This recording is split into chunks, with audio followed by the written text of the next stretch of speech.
Assalamualaikum warahmatullahi wabarakatuh. Kepadanya lah kita mengabdi dan kepadanya lah kita meminta tolong. Mereka yang sedang sakit, saya ikut mendoakan semoga cepat sembuh. Media sosial ini saya gunakan untuk memberikan edukasi. Apa yang dimaksud dengan kewajiban istiqomah? Jadi kewajiban istiqomah di atas keimanan ya. Jadi kalau sudah iman itu tentu di hati ini ya, tekad, percaya, motivasi. Jadi kalau udah mempunyai keimanan itu. Dari Sofyan bin Abdullah radhiyallahu anhu berkata, Abu Bakar wahai Rasulullah. Jadi aku Abu Bakar, wahai Rasulullah, katakanlah kepadaku suatu perkataan dalam Islam yang aku tidak perlu bertanya tentangnya kepada seorang pun selainmu. Beliau bersabda, katakanlah, aku beriman kepada Allah. Saya ulangi lagi, katakanlah aku beriman kepada Allah. Kemudian istiqomah. Ini hadisnya Muslim nomor 38. Faedah. Hadis ini menunjukkan akan sangat sahabat Nabi dalam mencari ilmu. Jadi untuk mendapatkan ilmu, untuk mendapatkan istiqomah kita, agar nanti kita bisa tawadu ya, benar-benar berserah diri, benar-benar melepaskan kegiatan duniawi untuk tawadu, untuk istiqomah. Begitu kita melaksanakan kegiatan dunia, sudah lagi tidak menjadi iblis ya, tidak menjadi iblis. Hendaknya seorang yang tidak mengetahui tentang perkara agamanya untuk bertanya kepada ulama. Jadi untuk ini kita diperintahkan untuk bertanya, untuk belajar, untuk menuntut ilmu. Jangan ada pengajian di masjid atau surau dari maghrib ke isya ya. Waktu sholat maghrib itu jamaahnya sampai 50 orang. Begitu maghrib ke isya, tiap maghrib ke isya, baik itu Senin, Selasa, Sabtu, malam Minggu, ada pengajian. Tapi jamaahnya cuma 8 orang, 7 orang. Perlulah saya mengajak bahwa kita memang disuruh untuk belajar. Dari ayunan sampai liang lahat perlu menuntut ilmu. Jadi perlu untuk bertanya bagaimana rukun-rukun wudhu, bagaimana melaksanakan sholat itu mana saja yang banyak. Jadi dia tidak tahu bahwa sholat isya itu sama dengan kita 3/4 sholat malam kalau berjamaah. Bahwasanya sholat qalbiyah sunat, qalbiyah sebelum subuh itu 2 rakaat, pahalanya tidak ada artinya dunia ini. Ini didapat dari ulama. Oleh sebab itu saya berinisiatif menyebar melalui media sosial ini agar benar-benar dapat menjadi istiqomah, sehingga kita nanti bisa menjadi tawadu, berserah diri. Jadi kita harus belajar, kalau nggak belajar nanti tidak tahu.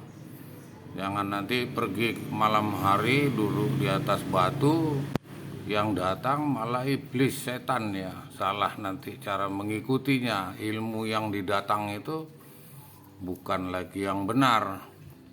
Makanya ada dibilang ilmu hitam karena malam-malam hari gelap gulita. Di antara adab dan adab ya, di antara adab. Jadi ini adab yang perlu kita ketahui. 13 tahun Rasulullah itu mengajarkan adab. Bagaimana masuk ke masjid. Jadi kalau dia masuk ke masjid meminta rahmat ya kaki kanan. Allahumma ghafirli junubi wa fahni rahmatik. Begitu juga kita turun dari masjid, kita minta dari rahmat tadi, minta nikmat. Allahumma ghafirli junubi fanatik asmanatik. Jadi kita mintakan masuk ke masjid rahmat, keluar dari masjid kita minta nikmat. Wah, ini namanya adab masuk masjid. Jangan nanti bertamu ke rumah orang, temannya pria, suaminya itu tidak ada di rumah, dia masuk ke rumah. Nah, ini adab ini.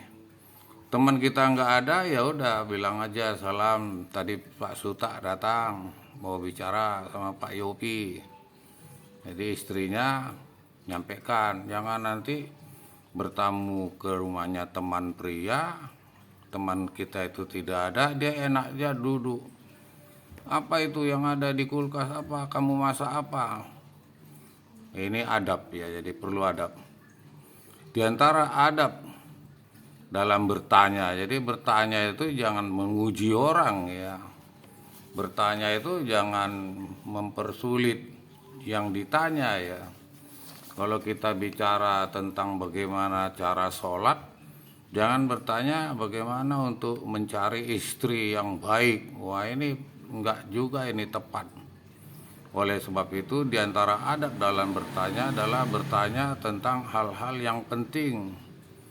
Jadi kita misalnya sedang berbicara tentang harta. Bertanyanya ya tentang harta lah.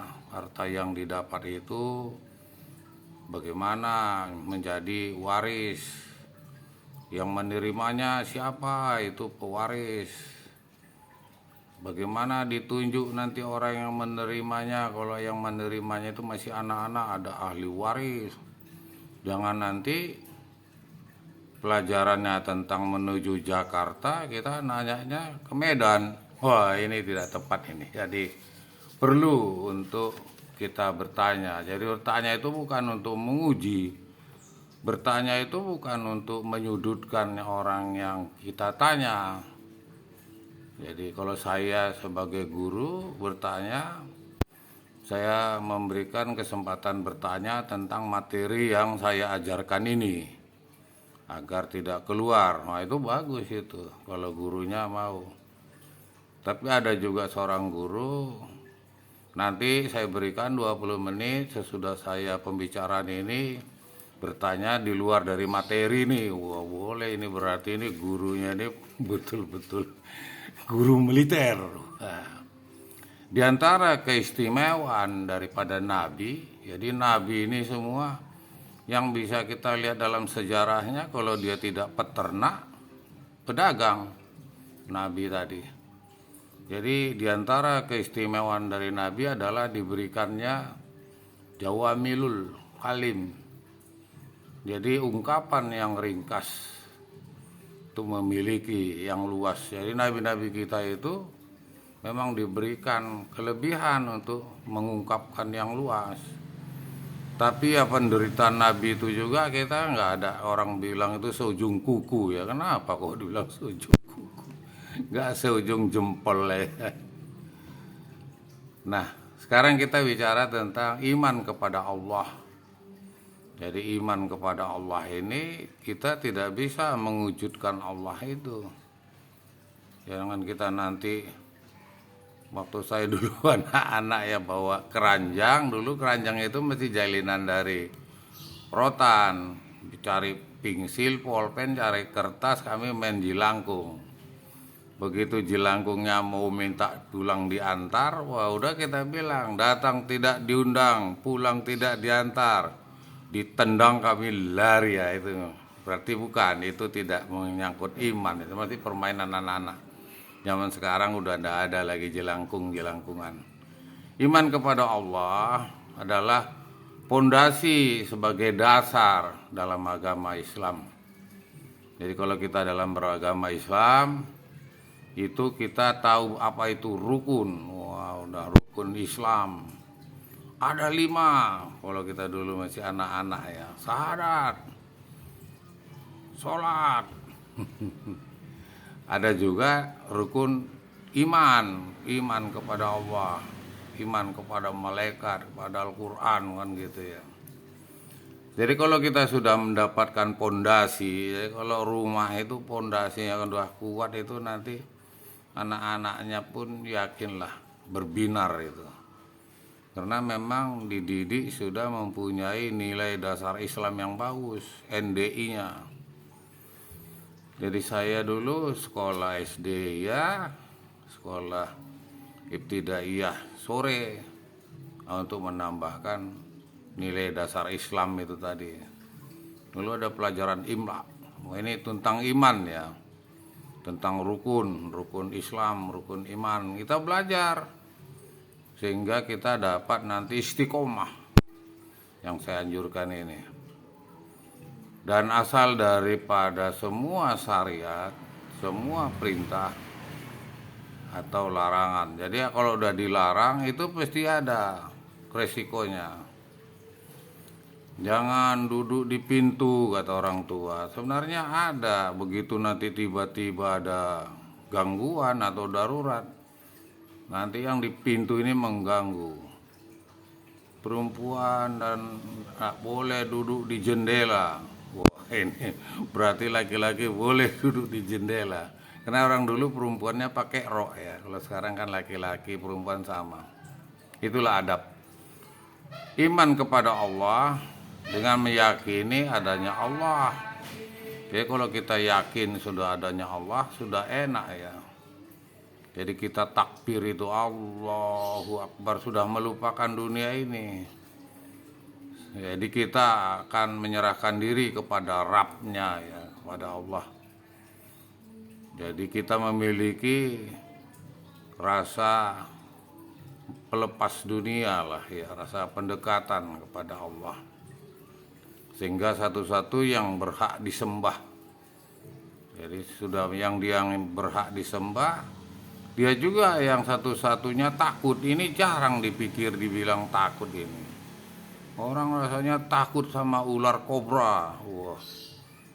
Padahal kita itu takut itu hanya kepada Allah, ya kan? Tengok aja sih itu yang sering kita lihat mentor kobra di televisi itu. Dia permainkan itu ular kobra, bahkan orang India pakai trompet gitu. Nah, inilah yang dikatakan iman, percaya kepada Allah, menyerahkan diri kepada Allah, kita istiqomah sehingga kita dapat dekat dengannya, sehingga kita jauh mengerjakan larangannya. Sehingga larangan-larangan itu kalau kita mendekat dari perintah-perintahnya, berarti kita meninggalkan larangan-larangannya. Iman mencakup keyakinan. Itu tadi yang saya bilang, keyakinan. Jadi sudah mengetahui nilai-nilai, sudah mengetahui motivasi, sudah punya keyakinan, sudah punya kerja keras, sudah punya pasrah. Sudah semualah itu sudah.